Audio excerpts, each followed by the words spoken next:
Bonjour. Bienvenue à la grande interview sur CNews Europe 1. Vous êtes le maire de la ville de Meaux, également évidemment ancien ministre. Nous allons largement parler de la situation très évolutive sur l'Ukraine avec le discours cette nuit de Donald Trump et ce soir du président de la République Emmanuel Macron. Mais tout d'abord, je voudrais vous faire réagir à l'annonce hier du parquet de Nanterre qui a donc requis un procès pour meurtre du policier ayant tiré sur Naël suite à un refus d'obtempérer. Cela avait aussi occasionné des émeutes un peu partout en France, notamment dans votre ville de Meaux. De nombreux policiers, Jean-François Copé, des syndicats de policiers se sont émus de cette annonce, y voyant une mise en danger de tous les policiers sur le terrain.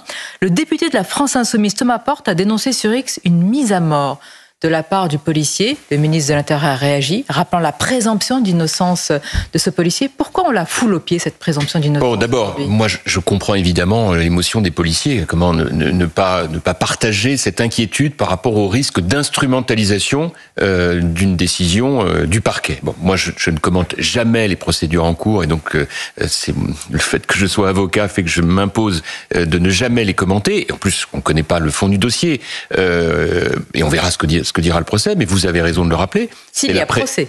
S'il y a procès, exactement. Et vous avez raison de le rappeler, il y a la présomption d'innocence. Et donc les propos des députés d'extrême gauche sont, comme d'habitude, indignes. Ce sont des gens qui ont une vision de l'état de droit qui est tout à fait à géométrie variable selon ce qui les arrange, et c'est tout à fait condamnable. J'avais rappelé qu'il y avait eu également des violences dans votre ville de Meaux. Il est vrai, assez rapidement stoppées. Oui, on les a contenues d'abord parce qu'on a une chaîne de sécurité qui est très au point à Meaux. Police municipale, police nationale, parquet. Ouais.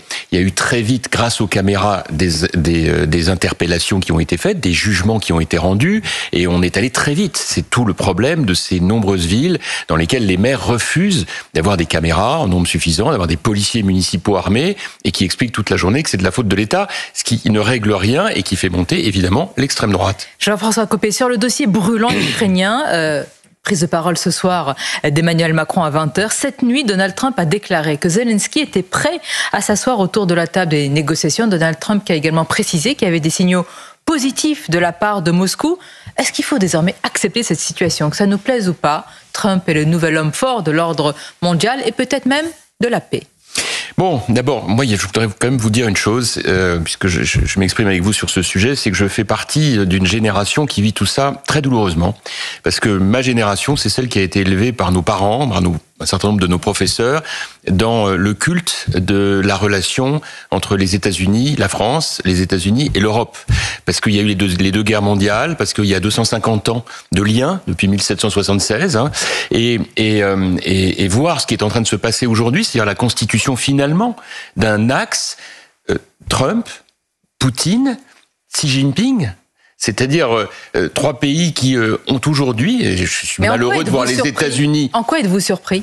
En quoi je suis surpris? Donald Trump avait annoncé ce qu'il... Ah mais non, mais ça je suis d'accord avec vous, mais reconnaissez avec moi quand même que c'est un changement absolument majeur de doctrine. C'est-à-dire qu'on entend un président américain expliquer, comme le fait Poutine, que finalement, annexer des territoires, il a parlé du canal de Panama, il parle du Groenland, il parle du Canada, donc ça légitime toutes les formes d'annexion. Je rappelle que le principe même des démocraties, c'est de respecter l'intégrité territoriale. Les États-Unis ne sont pas une démocratie? Bien sûr, c'est tout le problème. Et c'est en cela que je vous dis vivre tout cela de manière très douloureuse. Et quand j'entends Trump dire tout le mal qu'il pense de l'Europe, je me dis, mais il se trompe là. C'est vraiment de nous dont il doit penser du mal. Et pourtant, M. Copé, Zelensky va s'asseoir autour de cette table avec lui, probablement M. Poutine. Alors nous aurons peut-être un strapontin au mieux. Qu'est-ce qu'il faut qu'on fasse? Je pense qu'à ce stade, on n'aura même pas le strapontin, parce que tout ça s'est fait dans des conditions où nous avons fait, appelons ça maintenant une erreur historique, qui était d'accepter le parapluie américain. Et je le dis d'autant plus pour les autres pays européens que pour nous, parce que on a gardé ça du gaullisme, cette idée de dire, nous on garde quand même une puissance nucléaire, on garde une indépendance sur un certain nombre de sujets. Mais pour autant, et vous le voyez bien, nous avons une triple dépendance aujourd'hui, une dépendance énergétique avec la Russie, une dépendance économique avec la Chine et une dépendance militaire avec les États-Unis. Donc tout est à reconstruire. Est-ce que finalement il ne faut pas dire merci? Alors, merci à Donald Trump de nous avoir réveillés. Je vais vous dire, Sonia Mabrouk, je lis ce discours de temps en temps, c'est-à-dire finalement ils sont formidables, ces Américains, ils nous stimulent. Et je pense qu'on a d'autres manières de rendre hommage aux Américains. La réalité de tout cela, c'est qu'effectivement, nous commettons une erreur historique depuis des années, c'est que nous avons perdu le sens du tragique, parce qu'il n'y a plus de guerre en Europe, et c'est heureux, mais du coup, on n'est plus capable de dire à nos populations: continuons de faire des efforts pour préserver la paix. C'est ce qu'on nous avait dit, qu'on allait toucher les dividendes de la paix. Voilà. On les attend toujours. Écoutez, pour l'instant, on n'est pas dans des dividendes, on est plutôt dans des déficits. Alors, jusqu'où? Parce que le Premier ministre François Bayrou a déclaré hier à l'Assemblée nationale cette phrase quand même: la France cherche à réunir tous les moyens possibles pour compenser le gel de l'aide militaire américaine. Dites-nous, selon vous, qui va remplacer les Américains? Quel argent? Quels moyens? Qui sort le chèque? Je vais vous dire, de toute façon, c'est très simple. Vu les niveaux de déficit que nous avons tous atteints, et notamment nous les Français, à force de laisser filer les dépenses sociales dans des proportions folles, on est aujourd'hui au pied du mur. Donc, il n'y a pas 36 solutions. Il va falloir effectivement sortir les dépenses militaires des critères de Maastricht. Ça fait quand même longtemps qu'on le demande. Deuxièmement, il faut qu'on fasse, nous, des efforts. Et quand je dis des efforts, c'est pas, comme je l'entends des socialistes ou de Monsieur Lombard, d'augmenter les impôts. C'est des efforts en baissant les dépenses. Et je vais même plus loin. Il faut proposer un pacte aux Français. C'est de leur dire: nous sommes en risque et en danger. Donc on va faire un contrat ensemble. Et moi, je pense que demain, la droite, si elle veut renouer avec le courage, c'est de dire aux Français: je vous demande de travailler un peu plus, cela va permettre de produire un peu plus et donc de financer la garantie de la sécurité en France et en Europe. C'est important ce que vous dites. Sur CNews Europe 1, vous dites que toutes les erreurs passées, où parfois les dépenses militaires ont été une variable d'ajustement, on va devoir, nous, les citoyens, les compenser aujourd'hui. Mais sauf que les compenser, ça ne doit pas être en augmentant les impôts, qui sont déjà beaucoup trop élevés, mais d'accepter de travailler plus longtemps. Quand je dis plus longtemps, je parle évidemment de repasser de 35 à 39 heures. Pourquoi je dis ça? Et quel est le lien avec l'Ukraine? Le lien avec l'Ukraine, c'est que si nous ne produisons pas plus, eh bien forcément, nous accumulons les déficits. Donc pour se réarmer, il faut se désendetter. Pour se réarmer, il faut produire plus français, il faut réorganiser notre appareil de production, il faut, grâce à cela, générer de la croissance qui financera la baisse des déficits et le financement du réarmement. Que de temps perdu. Bien sûr, Sonia Mabrouk, mais dites-moi, ça fait combien de temps que la droite n'est plus au pouvoir? Justement. Voilà, c'est tout notre sujet. J'allais vous citer un ancien Premier ministre que vous connaissez bien, dont je ne sais pas quel est l'état de vos relations. En ce moment, François Fillon, dans un grand entretien à Valeurs Actuelles, il a affirmé qu'européaniser la dissuasion nucléaire serait, ce serait le dernier clou enfoncé dans le cercueil de la France. Oui, d'accord. Il a raison, totalement raison. J'ai lu son interview, je suis pas d'accord à 100%, mais il y a beaucoup de choses très intéressantes dedans. Je le lui ai d'ailleurs dit. Mais il n'est pas question d'européaniser la dissuasion nucléaire. Il est question simplement d'élargir le bouclier nucléaire que nous sommes capables de faire. Évidemment que là-dessus, il n'y a pas de débat. Bien sûr que c'est le président de la République française qui garde la maîtrise du bouton. C'est sûr, vous signez. C'est-à-dire que demain, on ne dira pas: ah mais regardez, on a encore dépassé ce garde-fou-là. Attendez, alors là, pour le coup, ça c'est inimaginable. Mais en revanche, ce qui est capital, c'est de comprendre que la France, elle va pas pouvoir faire ça toute seule. Elle n'a pas le même nombre d'ogives nucléaires que les autres. Et puis, on rappelle que l'objectif de l'arme nucléaire, c'est la dissuasion. C'est pour empêcher la guerre. Donc, on voit bien derrière tout cela que ça ne suffira pas de simplement dire on va refaire des dettes et on va continuer d'emprunter. Il va falloir appeler massivement les industriels, faire du financement privé, parce qu'on n'y arrivera pas tout seul. Il faut que l'épargne privée vienne au secours de la dépense publique et qu'on accepte de mobiliser tous les moyens, et donc de lever tous les tabous. C'est ça qui est en jeu, en réalité. Une des dernières armes financières qui nous reste... C'est ce que vous souhaitez que le président annonce ce soir, si je comprends bien. Écoutez, le président... Vous y croyez encore? Le président, c'est malheureusement un colosse au pied d'argile. Il est dans une situation où il n'a absolument pas les moyens politiques nécessaires. On le voit bien sur l'Algérie, on le voit sur tous les sujets. Donc voilà, la réalité, c'est que nous avons, un impératif absolu, c'est de mobiliser tous les moyens. Il y a une arme qu'on n'a pas suffisamment utilisée, c'est l'épargne privée. Il y a des milliards qui aujourd'hui... Ils y pensent aussi. Mais donc il faut réorienter sur de l'investissement industriel et naturellement militaire. Mais au final, on entend la critique d'Emmanuel Macron, il y a une constance chez lui qui est quand même le fédéralisme européen. Est-ce que vous êtes pour cette voie-là, un pas et un saut vers un fédéralisme, c'est-à-dire une armée européenne, une dissuasion, on a compris nucléaire, mais élargie, pas mutualisée, et finalement Ursula von der Leyen un peu en chef d'orchestre? Non, ça c'est pas imaginable. Elle est trop affaiblie elle-même, on le voit bien. Non, mais le sujet, c'est pas celui-là. Il s'agit pas de faire une armée européenne. Il s'agit de créer une dynamique européenne sur des problèmes de défense. Il n'est pas question de mutualiser la totalité des moyens, mais faire des projets industriels en matière de défense qui soient avec plusieurs pays, bien sûr. Ça s'appelle des partenariats. Donc vous n'êtes pas pour une défense européenne, vous êtes pour une défense, des défenses nationales pour des États-nations. Je pense qu'il y a un moment où on est trop dans les mots et la sémantique. En fait, on s'en fiche un petit peu. Ce qui compte, c'est que les États, bien entendu, et ça n'est pas mis en cause, maîtrisent leur défense. Mais c'est surtout qu'un certain nombre d'États qui ne font quasiment rien dans ce domaine s'y mettent. À commencer, bien entendu, par nos amis allemands. Et le nouveau chancelier... Et qu'ils achètent européens quand ils s'y mettent. Et qu'ils achètent européens. Mais ça, j'espère que tout le monde a quand même compris ce que ça coûte d'acheter des avions américains dont les Américains gardent les codes d'accès. Bon, c'est ça aussi qu'on paye. Donc, moi, je vais vous dire, quand j'entends Trump critiquer l'Europe, ça me fait tristement sourire, parce que je rappelle que c'est les Américains qui ont imposé depuis le lendemain de la Deuxième Guerre mondiale ce système, le plan Marshall, tous les échanges que nous avons mis en place, la protection militaire pour des pays qui n'avaient plus le droit de se réarmer. Enfin, maintenant, les temps ont changé et c'est tout ça qui doit être sur la table. Pour ça, il faut un axe franco-allemand. Et cet axe franco-allemand, les Allemands, ils ont la chance d'avoir un chancelier qui va pouvoir faire une coalition qui va tenir la route. Nous, on n'a pas cette donne-là, malheureusement.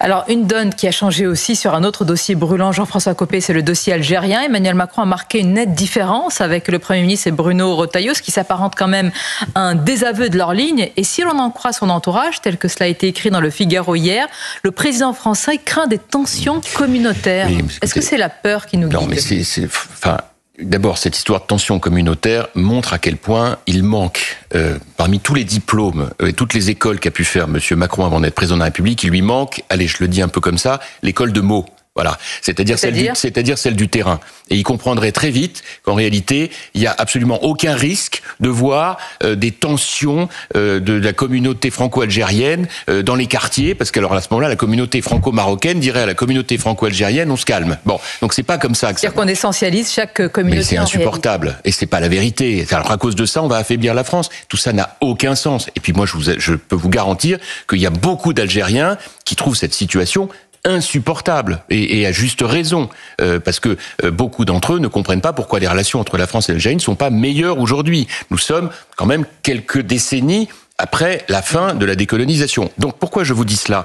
C'est parce que M. Macron, il nous met tous dans une situation intenable.